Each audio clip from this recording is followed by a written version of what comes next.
ये जो अपराधी हैं, आतंकवादी हैं, मैं इनके बारे में बात करना चाहता हूं। महोदय, मैं कुछ घटनाओं का जिक्र करना चाहूंगा और उसमें किस तरह से इस देश को टेरराइज किया गया। मैं उत्तर प्रदेश में सेवा में था। 23 नवंबर 2007 को कचहरी में ब्लास्ट हुए। लखनऊ, अयोध्या और बनारस मारे गए 1.5 दर्जन लोग। और उसके बाद जब ये घटना हुई उसके 2 मिनट पहले टेरर मेल आया मीडिया को, हम ब्लास्ट करने जा रहे हैं, जो करना हो कर लो। और उस टेरर मेल में ये भी कहा गया कि हमने श्रमजीवी ब्लास्ट किया है, हमने दिल्ली ब्लास्ट किया है, सरोजनी नगर ब्लास्ट किया है। उसी घटना में और बॉम्बे में सीरियल ब्लास्ट हुआ था 11 जुलाई 2006, जिसमें 209 लोग मारे गए थे। महोदय, ये ऐसी घटना थी जिसने हिला कर रख दिया था और वो टेरर मेल लिखित में आया और उससे पूरे देश को हिलाने का प्रयास किया गया। अभी मैं अपने कुछ मित्रों का सुन रहा था और ये कहा जा रहा था कि साहब इसका मिसयूज होगा। महोदय, उस पार्टी को कहने का हक नहीं है जो आतंकवादियों के 15 केसेज उत्तर प्रदेश में वापस लेती है। कोई हक नहीं उनको कहने का। महोदय, मैं उसका भुक्तभोगी हूं। आज पार्लियामेंट में खड़ा हूं। मैंने कभी नहीं सोचा था कि मुझे मौका मिलेगा, लेकिन आज मौका मिलेगा। आज मैं बोलूंगा उस पर और तथ्यों पर बोलूंगा। महोदय, उस कचहरी ब्लास्ट केस में हमने गिरफ्तार किया आतंकवादी। 18 मई 2013 को वो आतंकवादी लखनऊ से गए थे फैजाबाद। कोर्ट में ट्रायल के बाद लौट रहे थे, एक को लू लग गई। खालिद मुजाहिद फौजी का आतंकवादी, और बाराबंकी आते आते डेथ हो गई। मैं उस समय डायरेक्टर जनरल सिविल डिफेंस था, डीजीपी के पद से हटा दिया गया था और उस पार्टी में समाजवादी पार्टी की सरकार थी। मेरे खिलाफ बाराबंकी कोतवाली में 19 मई 2013 को मर्डर का मुकदमा कायम किया गया था मेरे खिलाफ। और मेरे साथ जो डीजी थे रिटायर्ड विक्रम सिंह, जी हाँ, ये जरा सुनने का मादा भी रखिए साहब। और वो जो मुकदमा कायम किया गया, जेल भेजने का प्रयास किया गया। मुझे क्या था, तुष्टीकरण के राजनीति, ब्रजलाल को जेल भेज दो तो एक पर्टिकुलर कम्युनिटी का वोट पूरा मिल जाएगा। ये चीजें हुई और वो पार्टी जिसने सीआरपी केस हुआ था, वो घटना मैं ही था उस समय प्रदेश का ADG law and order. Rampur CRPF हमारे 7 जवान मारे गए थे।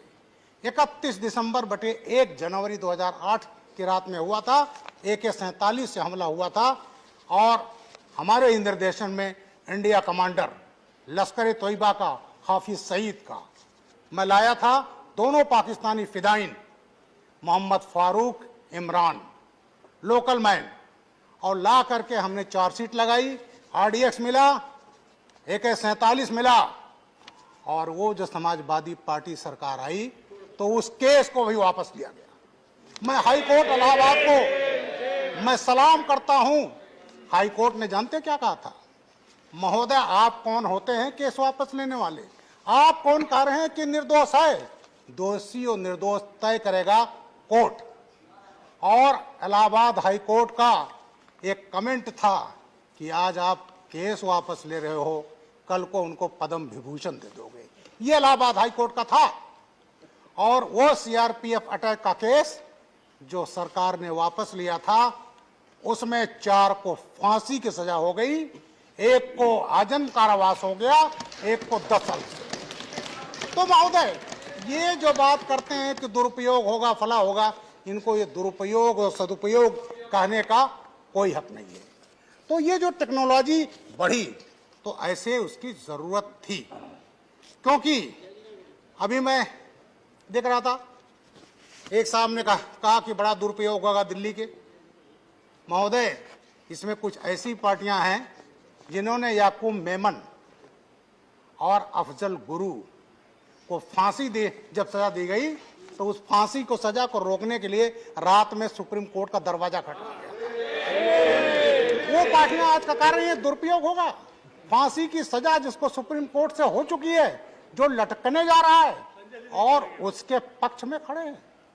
टुकड़े टुकड़े गैंग को सपोर्ट करने वाले अफजल, हम शर्मिंदा हैं, तेरे कातिल जिंदा हैं। सुप्रीम कोर्ट ने निर्णय दिया इस पार्लियामेंट पर अटैक का महोदय, और पार्लियामेंट अटैक के जब होता है उस मुलजिम को सजा होती है, तो ये पार्टियां तमाम ऐसी हैं जो दस्तखत करके रात में सुप्रीम कोर्ट का दरवाजा खटखटाया गया था उनको छुड़वाने के लिए। इसलिए महोदय, ये जो कहा गया दुरुपयोग होगा, ये दुरुपयोग नहीं, वो पार्टियां बोल रही हैं जो हमेशा इसका दुरुपयोग करती रही। महोदय, एक एक्ट था, हमने उसका काफी प्रयोग किया है, वो होता था टाडा, और टाडा नहीं होता तो आज पंजाब खालिस्तान होता। महोदय, मैंने वो भी आतंकवाद झेले हैं, ऐसे जिले में था। और जब उसकी उपयोगिता खत्म हो गई, जब कश्मीर में आतंकवाद बढ़ रहा था, कश्मीरी पंडित भगा दिए गए थे, उनके मर्डर्स हो रहे थे, तो पार्लियामेंट में हमारी जो उस समय सबसे बड़ी पार्टी देश की थी, उसको लोग लेट गए कि टाडा वापस ले लो, और टाडा वापस लिया गया। हमारे पूर्व प्रधानमंत्री अटल बिहारी वाजपेयी जी, वो जब आए तो क्या लाए? पोटा, प्रिवेंशन ऑफ टेररिज्म एक्ट, और उसको भी 2004 में वापस लिया गया। अभी मैं सुन रहा था हमारे एक मित्र आरजेडी के, वो कह रहे थे साहब दुरुपयोग होगा। अरे वो पार्टी बोल रही है जिसने गोधरा दंगे को दूसरा रूप दे दिया था, उसका परिदृश्य बदल दिया था। महोदय, 27 फरवरी 2002 साबरमती एक्सप्रेस, मैं